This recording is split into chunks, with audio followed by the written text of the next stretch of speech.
So today we are discussing about dural venous sinuses. These dural venous sinuses, they are situated in between the endosteal and meningeal layers of dura mater. We know that the brain is covered by three meninges, dura, arachnoid and pia. In the dura mater we have two layers, that is endosteal layer and meningeal layer. Endosteal layer and meningeal layer. So the dura mater consists of two layers. Okay, one is endosteal layer and next one is meningeal layer. So these dural venous sinuses, they are situated in between the endosteal layer and meningeal layer of dura mater, except one is inferior sagittal sinus, and straight sinus inferior sagittal sinus and straight sinus. They are situated within the infolding of the meningeal layer. So all the dural venous sinuses, they are situated in between the endosteal layer and meningeal layer of dura mater, and except the two, inferior sagittal sinus and the straight sinus, they are situated within the infolding of the meningeal layer of dura mater. And these dural venous sinuses, they are valveless and they are lined by endothelium and they are devoid of muscular coat. So these dural venous sinuses are situated in between the two layers of the dura mater. What are the two layers? Meningeal layer and endosteal layer of the dura mater. Okay, and what are the characteristic features of the dural venous sinuses is they are valveless and they are devoid of muscular coat and they are lined by endothelium. We know that endothelium means they are nothing but flattened cells. Epithelium nothing but flattened cells. So these dural venous sinuses, they are valveless, they are devoid of muscular coat and they are lined by endothelium. They collect blood from the meninges and the diplo. They collect blood from the meninges. On the top of it, they collect blood from brain, meninges, diplo, and also from the internal ear and orbit. So these dural venous sinuses, they collect blood from the brain, meninges, diplo, internal ear and orbit. And also these dural venous sinuses consist of arachnoid granulations. These arachnoid granulations, they project into the dural venous sinuses. What is the function of arachnoid granulation? Means they absorb the CSF, they regulate the flow of CSF. These arachnoid granulations, they absorb the CSF. So these dural venous sinuses, they collect blood from the brain, meninges, diplo and also internal ear and also from the orbit, and the arachnoid granulation, they project into the CSF they project into the dural venous sinuses in order to regulate the flow of CSF, and also these dural venous sinuses, they connect to the extracranial veins. These dural venous sinuses, they are connected to the extracranial veins through emissary veins. Thus they maintain the equilibrium of pressure inside and outside the skull. They maintain the equilibrium of the venous pressure inside and outside the skull. So the dural venous sinuses are nothing but the venous spaces. They are situated between the they are situated in between the endosteal and meningeal layers of dura mater. And these dural venous sinuses, they are lined by endothelium and they are devoid of valves and they are also devoid of muscular coat. They collect blood from the brain, meninges, diploid and also internal ear and also from the orbit. And these arachnoid granulations, they project into the dural venous sinuses. Arachnoid granulations,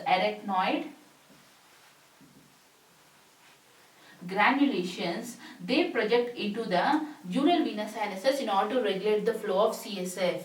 And these dural venous sinuses, they connect to the extracranial veins to the emissary veins. And we know that what are emissary veins?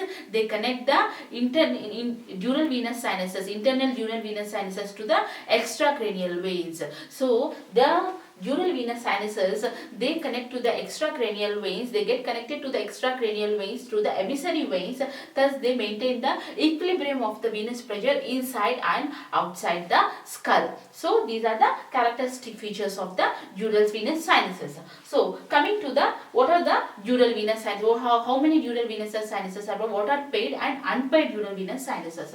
So now we will discuss about the unpaid dural venous sinuses. Unpaid dural venous sinuses. What are unpaid dural venous sinuses? Okay, so what are unpaid dural venous sinuses? One is superior sagittal sinus. One is superior sagittal sinus, and the next one is inferior sagittal sinus. And next one is superior sagittal sinus, inferior sagittal sinus, and next one is straight sinus. Straight sinus and occipital sinus, and also we have anterior and posterior intercavernous sinus, anterior and posterior intercavernous sinus, and also we have basilar venous plexus, basilar venous plexus, basilar venous plexus. Okay, so what are the unpaired venous sinuses? What are the unpaired venous sinuses? Unpaired venous sinuses are superior sagittal sinus, inferior sagittal sinus, straight sinus, occipital sinus, anterior and posterior intercavernous sinus, and also basilar venous plexus. These are the unpaired venous sinuses. So how many venous sinuses are present? The unpaired are 1, 2, 3, 4, 5, 6.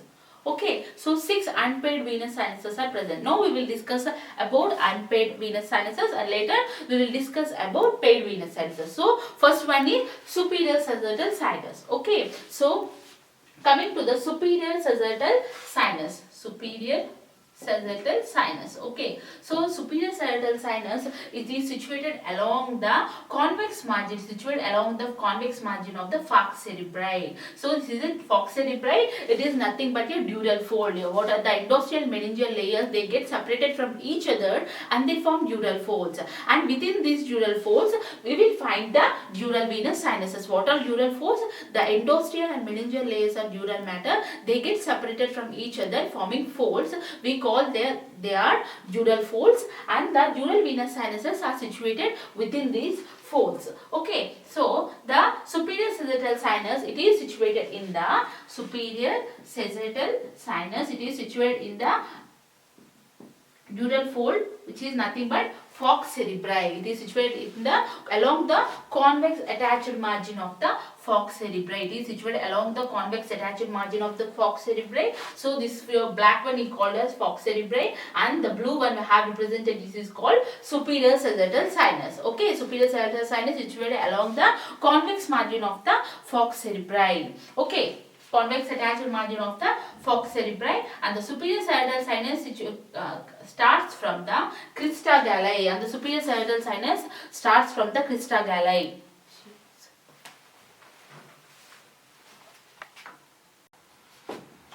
So superior sagittal sinus starts from the crista galli. Crista galli, it is situated here.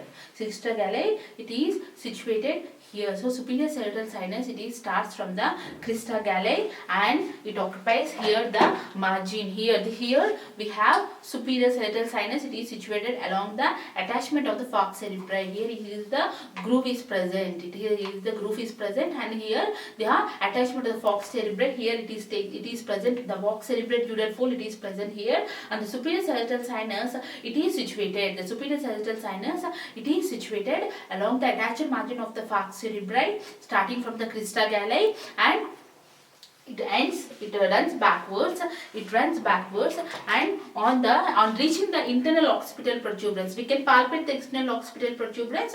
Opposite to the external occipital protuberance, on the inside we have internal occipital protuberance.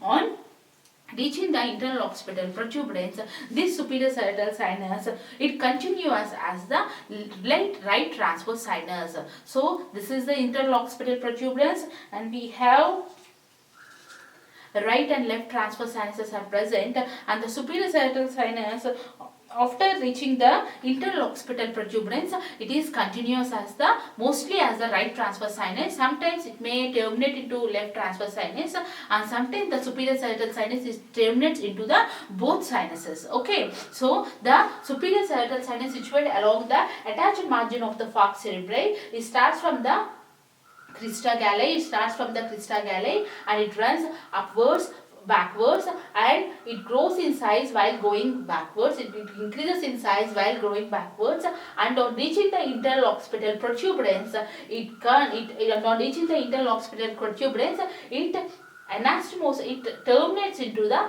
right transverse sinus. It terminates into the right transverse sinus mostly, and sometimes it also terminates into the left transverse sinus, and also it may terminate into the both transverse sinuses. Okay, so superior sagittal sinus, it is situated from the, it extends from the crista galli and it extends upwards, upwards and backwards. While passing backwards, the superior sagittal sinus increases in size. Okay, and on reaching the internal occipital protuberance, it terminates into usually into the right transverse sinus. Okay, and here the confluence of sinuses. Confluence of sinuses means all the sinuses meet at one place. That is nothing but the confluence of sinuses. This confluence of sinuses is nothing but the dilated part of the superior sagittal sinus. The dilated part of the superior sagittal sinus is nothing but the confluence of sinuses, which is situated on the right side of the internal occipital protuberance. Which is situated on the right side of the internal occipital protuberance. We have confluence of sinuses takes place. So confluence of sinuses is nothing but the dilated part of the superior sagittal sinus. Nothing but the dilated part of the superior sagittal sinus. Okay, and here the confluence of sinuses, they are situated on nearer to the right side of the internal occipital protuberance. Here the superior sagittal sinus opens into the confluence, and the right transverse sinus opens into the confluence, and the right transverse sinus just it starts from the confluence of sinuses, and also it also receives the occipital sinus opens into the confluence of sinuses, and also a branch from the right sinus also opens into the confluence of sinuses, and a branch from the left transverse sinus also opens into the confluence of sinuses. So what is confluence of sinuses is nothing but the dilated posterior part of the superior sagittal sinus. Dilated posterior part of the superior sagittal sinus, it is situated on nearer to the internal occipital protuberance, and what are the sinuses that are opening into the confluence means right sinus, a branch from the right sinus, occipital sinus, a branch from the left transverse sinus, and right transverse sinus. It starts from the confluence of sinuses. Okay, now what are the tributaries? What are the tributaries of the superior sagittal sinus? So what are the tributaries of the superior sagittal sinus? Superior cerebral veins. Superior cerebral veins. So superior cerebral veins, they are 8 to 10 in number.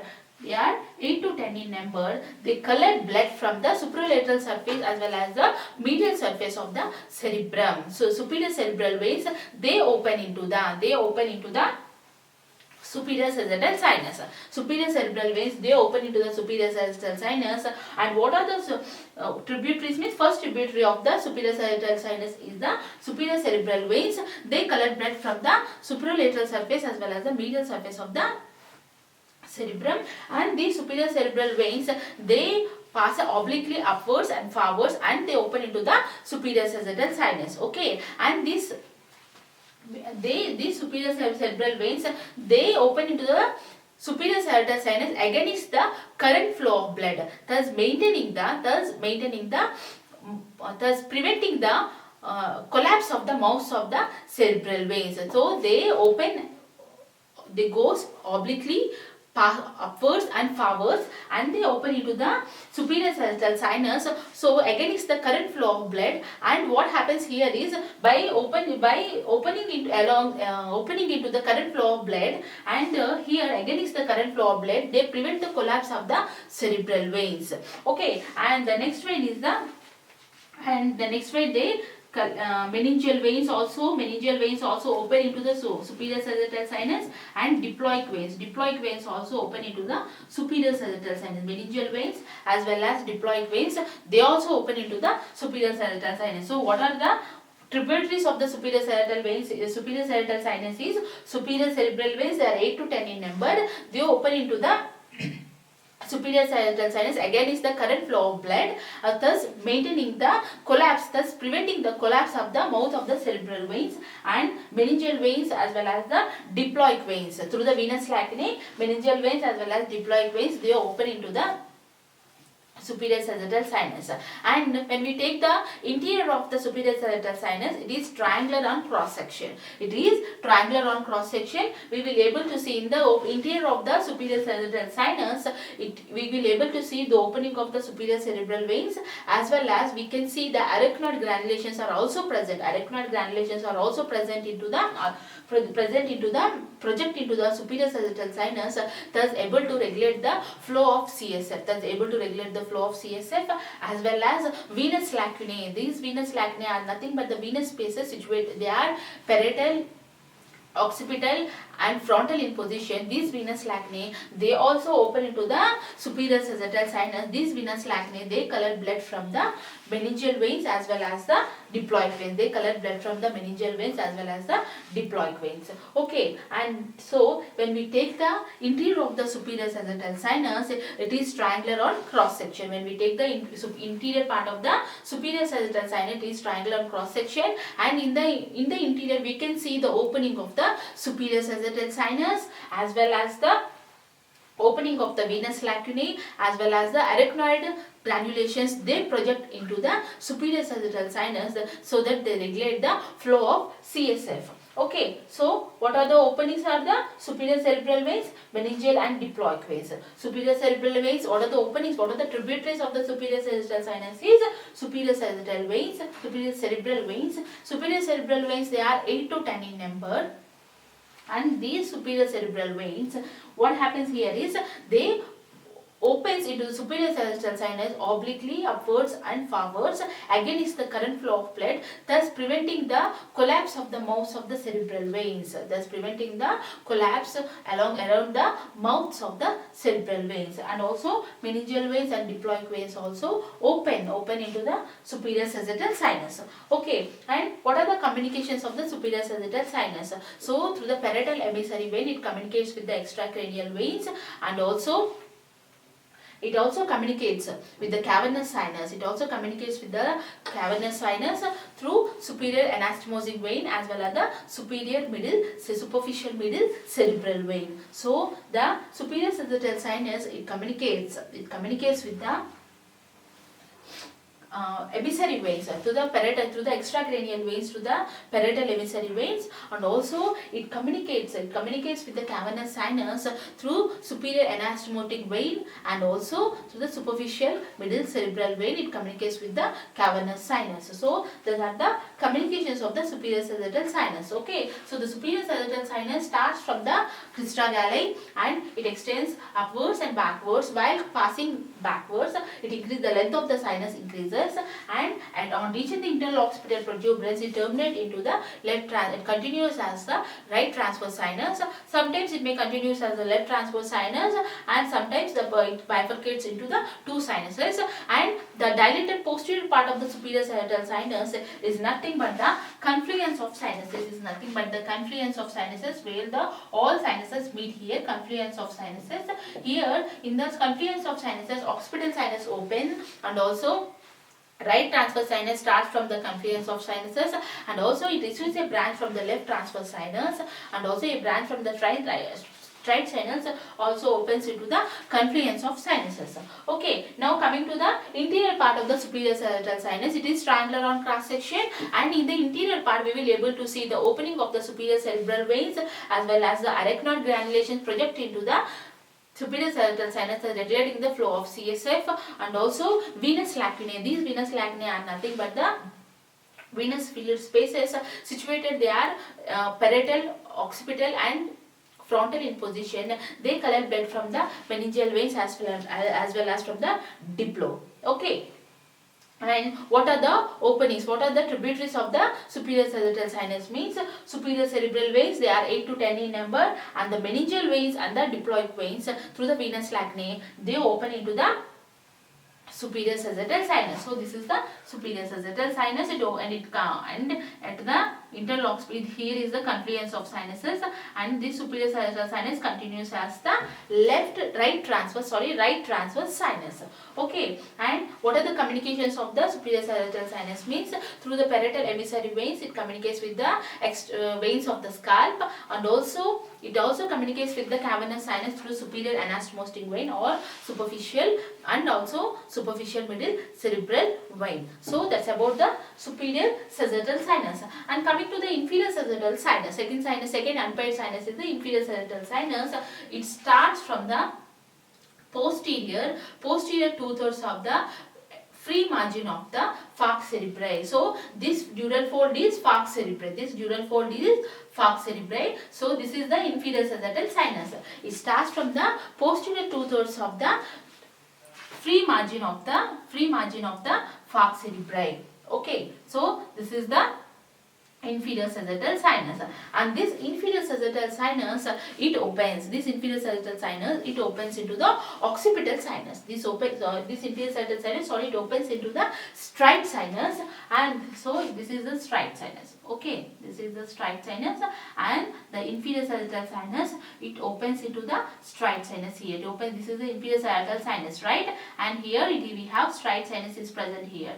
Okay, so the inferior sagittal sinus it opens into the stride sinus, and it also receives some cerebral veins which drain the medial surface of the cerebrum. Okay, so that's about the inferior sagittal sinus. And coming to the stride sinus it is situated at the junction of the falx cerebri and also tentorium cerebelli, which is situated at the junction of the falx cerebri and the tentorium cerebelli, attached margins of the falx cerebri and the tentorium cerebelli. Here this is the stride sinus. It is situated along the attached margin of the tentorium cerebelli and falx cerebri. Okay, so this is the tentorium cerebelli and falx cerebri. It is situated at the junction of the falx cerebri and tentorium cerebelli, and it forms as a continuation of the inferior sagittal sinus. Forms as a continuation of the inferior sagittal sinus, and usually the stride sinus it continues as the left transverse sinus. The stride sinus continues as the left transverse sinus, and the stride sinus it also gives a branch to the confluence of sinuses. And it starts as the inferior sagittal sinus, and it is situated along at the junction of the falx cerebri and tentorium cerebelli, along the attached margins of the falx cerebri and tentorium cerebelli, and continues as the left transverse sinus. Okay, and also it receives a branch to the confluence of sinuses. And what are the tributaries which opens into the stride sinus is? One is inferior sagittal sinus. We know that inferior sagittal sinus opens into the stride sinus. So one is inferior sagittal sinus opens into the stride sinus, and next one is the superficial cerebellar veins. Here we have superior cerebral veins. Don't get confused. Okay, superior cerebral veins opens into the superior sagittal sinus, and superficial cerebellar veins they open into the stride sinus. And also the great cerebral vein of Galen opens into the stride sinus. Great cerebral vein of Galen it is formed by the union of the internal cerebral veins. Great cerebral vein of Galen it is formed by the union of the internal cerebral vein and passes beneath the splenium of the corpus callosum, and here before terminating into the stride sinus it receives basal veins. So it receives basal veins before terminating into the stride sinus. Okay, so this is the stride sinus. So what are the tributaries of the stride sinus? Means one is inferior sagittal sinus and also superficial cerebellar veins, and it also receives tributary from the great cerebral vein of Galen. Okay, great cerebral vein of Galen.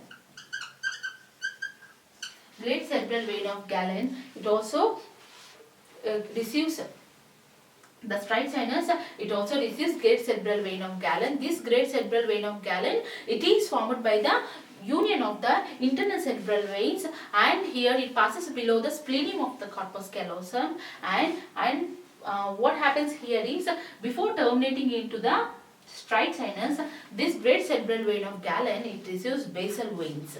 Oh, okay. And also this great cerebral vein of Galen, it is guarded by an auricular granulation, thus regulating the flow of CSF, thus regulating the amount of CSF from the lead produced by the lateral as well as the third ventricles. Okay, so the great cerebral vein of Galen, it is before opening into the straight sinus, it is guarded by an auricular granulation, which acts as a valve mechanism to regulate the flow of CSF from the lateral ventricle as well as the third ventricle. We know that the CSF is produced in the ventricles of the brain, right? So the auricular granulation, they regulate the production of CSF from the lateral ventricle as well as the third ventricle. Okay, so that's about the straight sinus. And coming to the other unpaired sinus is occipital sinus. Okay, this occipital sinus, it is situated along the attached margin of the falx cerebelli. This is situated along the attached margin of the falx cerebelli. So this is falx cerebelli. Okay, this is falx cerebelli. Falx cerebelli. Okay, this is the occipital sinus. This is the occipital sinus. It is situated along the attached margin of the falx cerebelli, and this occipital sinus, it opens into the confluence of sinuses. It also communicates with the some venous radicals around the foramen magnum, and this occipital sinus, it opens into the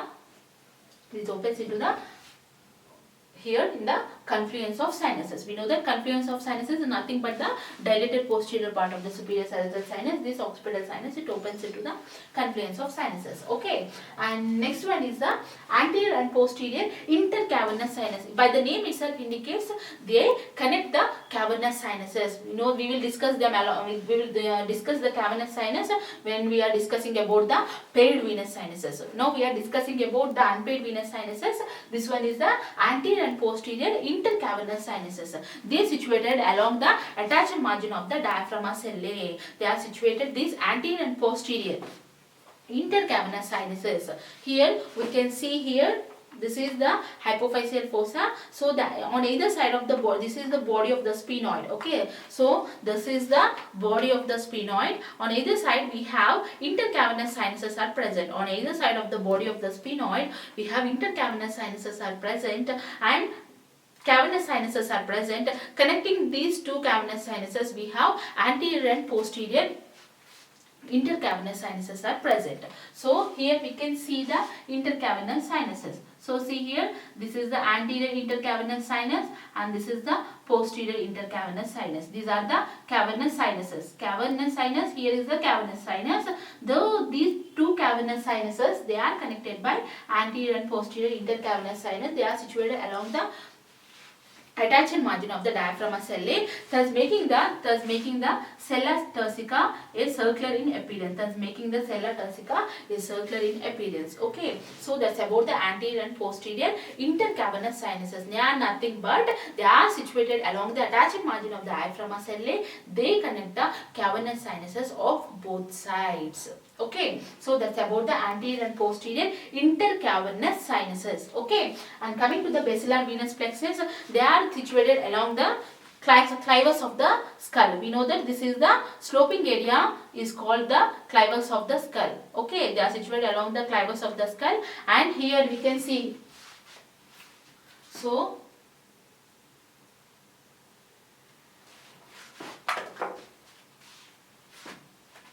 sigmoid sinus here. So this is the inferior petrosal sinus here. Inferior petrosal sinus is situated here, and here we have basilar venous plexus is present. Basilar venous plexus is present here. So the basilar venous plexus, it is situated along the clivus of the skull, and it communicates laterally with the inferior petrosal sinus. It communicates laterally with the inferior petrosal sinus, and here this is about the, and here it communicates laterally with the inferior petrosal sinus. This is the basilar venous plexus, and also it also communicates with the internal cerebral veins. It also communicates with the internal cerebral veins. Okay, so it communicates with laterally with the inferior petrosal sinus, and also it communicates with the internal cerebral veins. That's about the basilar venous plexus situated along the clivus of the skull. Okay, so that's about the unpaired dural venous sinuses. Okay, one is superior sagittal sinus situated along the attached margin of the falx cerebri. Next one is the inferior sagittal sinus situated along the free margin of the falx cerebri, and next one is the straight sinus situated along the junction of the falx cerebri and tentorium cerebelli, and also we have occipital sinus situated along the attached margin of the falx cerebelli, and we have anterior and posterior intercavernous sinuses. They are situated along the attached margins of the diaphragma cell, and basilar venous plexus, it is situated along the clivus of the cell. It communicates laterally with the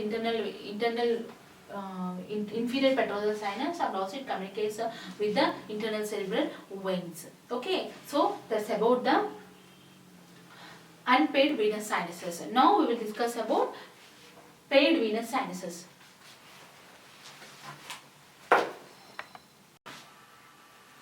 So now we are discussing about paired venous sinuses.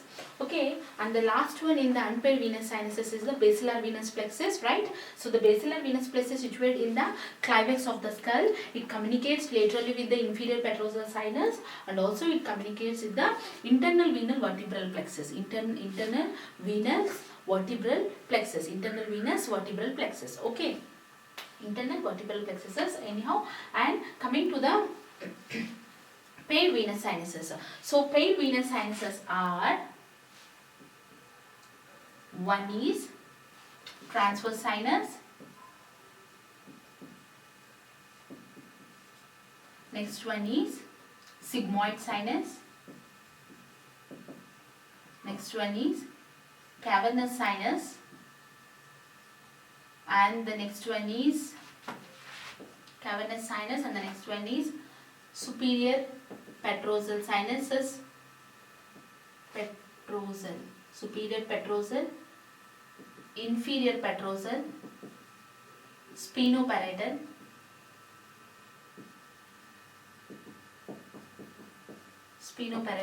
and last one is middle meningeal veins.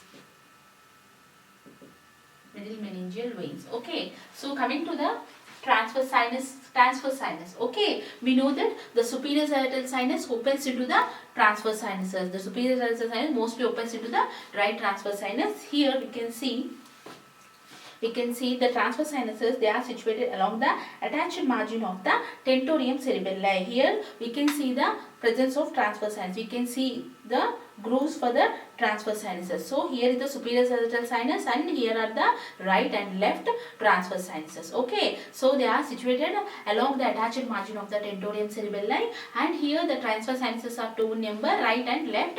Right transverse sinus is comparatively larger, it is comparatively larger than the left transverse sinuses, and at the junction of the mastoid and petrous part of temporal bone, these transverse sinuses, they are continuous as the sigmoid sinuses. They continue as the sigmoid sinuses. These sigmoid sinus. So the transverse sinuses, they continue as the sigmoid sinus. Okay, here we can see the transverse sinuses on either side, right? Here we can see transverse sinuses on either side, and here one more thing. Here we can see, here is the transverse sinus. These are two are cavernous sinuses. Okay. These two are the cavernous sinuses. What is the position of the cavernous sinus? They are situated on either side of the body of the sphenoid bone. They are situated on either side of the body of the sphenoid bone. These are the cavernous sinuses. The other cavernous sinuses, they are situated on either side of the body of the sphenoid bone. Okay. So here the transverse sinus, it receives a communication from the superior petrosal sinus. Superior petrosal sinus opens at the junction of the transverse sinus and sigmoid sinus. We know that the transverse sinuses, they are continuous as the sigmoid sinuses at the junction of the mastoid as well as petrous part of temporal bone, right? At the junction of the mastoid as well as the petrous part of temporal bone, and here at the junction, the superior petrosal sinus opens at the junction of the sigmoid sinus. Here is the sigmoid sinus. Okay, junction of the transverse sinus with the sigmoid sinus. It opens at the junction of the transverse sinus with the sigmoid sinus. Okay, the tributary of the transverse sinus is the tributary of the transverse sinus is one tributary is the superior petrosal sinus, right? So the superior petrosal sinus, it opens into the junction of the transverse sinus with the sigmoid sinus. So one tributary is the superior petrosal sinus, and here one another more tributaries are the inferior cerebral veins and inferior cerebellar veins. Other tributaries are the inferior cerebral vein and inferior cerebellar veins, and also posterior temporal diploic veins. Posterior temporal diploic vein also a tributary of the transverse sinus. Here is the transverse sinus. We can see the transverse sinus. Here is the superior sagittal sinus. Here is the right transverse sinus. Here is the right transverse sinus here, and here is the left transverse sinus. Okay, so right transverse sinus as well as the left transverse sinus. So the transverse sinuses, they are continuous as the sigmoid sinuses. Okay, and at the junction of the sigmoid sinus and transverse sinus, we can see receives a communication from the superior petrosal sinus. They open into the junction between the transverse sinus and sigmoid sinuses, and the transverse sinuses, they also receive tributary from the inferior cerebral veins, inferior cerebellar veins, and also they receive communication from the posterior temporal diploic vein. Okay, and here one more thing is next, that's about the transverse sinuses. And coming to the sigmoid sinuses, they are S-shaped sinuses situated at the inferior angle of the mastoid part of the temporal bone, and we can see the sigmoid sinuses here. Here is these are the transverse sinuses, and here we have sigmoid sinuses, and these sigmoid sinuses, they are continuous as the sigmoid sinuses. They are continuous as the, so they pass through the posterior compartment of the jugular foramen and continuous as the superior bulb of internal jugular vein. It passes continuous as the superior bulb of internal jugular vein. Superior bulb of internal jugular vein. So this is the superior bulb of internal jugular vein. So the sigmoid sinus continues as the superior bulb of internal jugular vein. Okay. And here the sigmoid sinus, it receives tributaries from the labyrinthine veins, and also it receives tributaries from the inferior petrosal sinus. It receives a tributary from the inferior petrosal sinus. Inferior petrosal sinus opens into the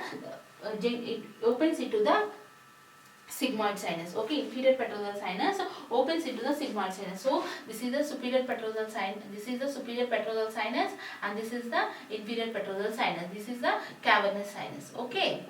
So the inferior petrosal sinus opens into the sigmoid sinus, and the sigmoid sinus continues as the superior bulb of the internal jugular vein. Okay, so that's about the sigmoid sinuses. Next one is the cavernous sinus. Cavernous sinus, it is situated on either side of the body of the sphenoid. The length of the cavernous sinus is 2 centimeters.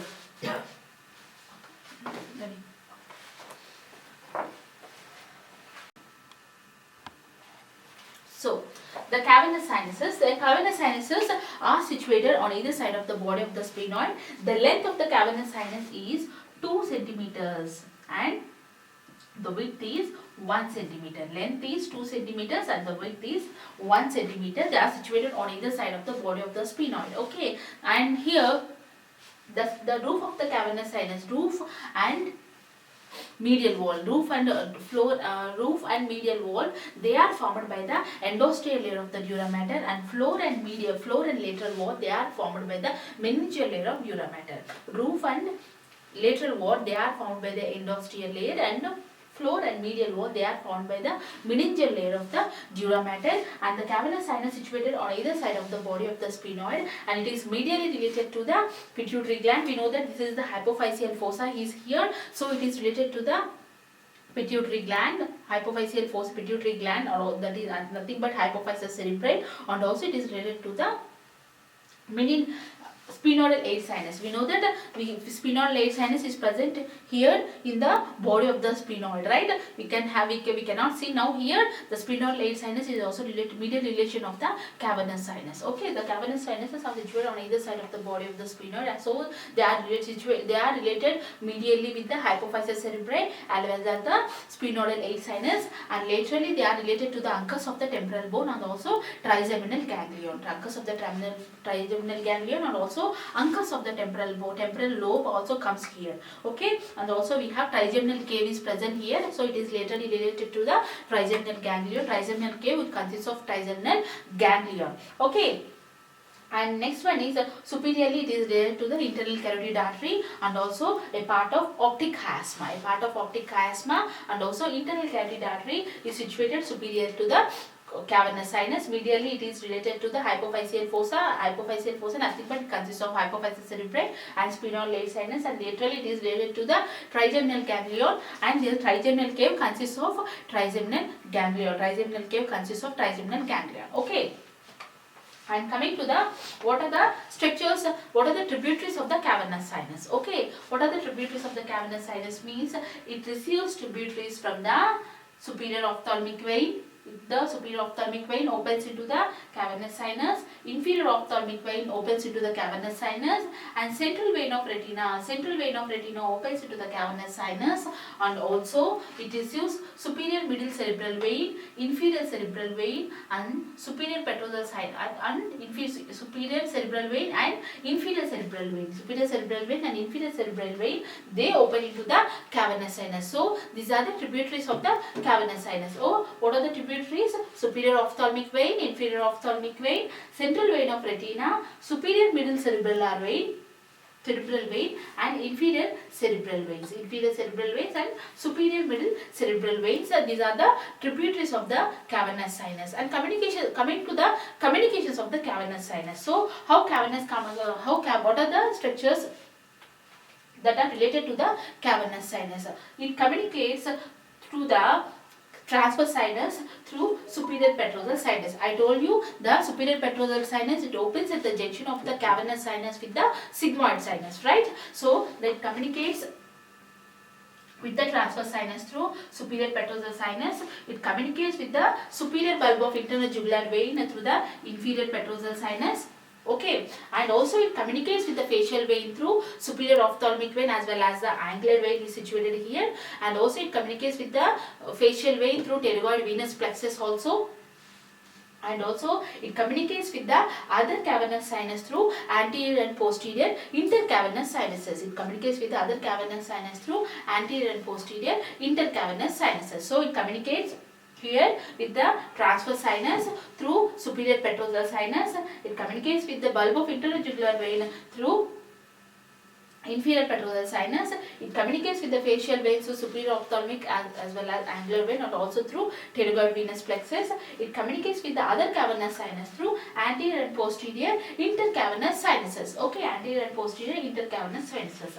And also next one is, and also sometimes anterior trunk of middle meningeal vein also opens into the cavernous sinus. So one tributary is anterior trunk of middle meningeal vein. Anterior trunk of middle meningeal vein also sometimes opens into the cavernous sinus. Okay, and the lateral wall of the cavernous sinus is pierced by four nerves. So what are the four nerves are? Ophthalmic nerve, maxillary nerve, oculomotor nerve, and also ophthalmic nerve, maxillary nerve, oculomotor nerve, and trochlear nerve. So these four nerves, they pierce the lateral wall of the cavernous sinus. These four nerves, they pierce the lateral wall of the cavernous sinus. What are the four nerves? They pierce the lateral wall of the cavernous sinus means one is oculomotor nerve and trochlear nerve, ophthalmic nerve, and maxillary nerve. Okay, so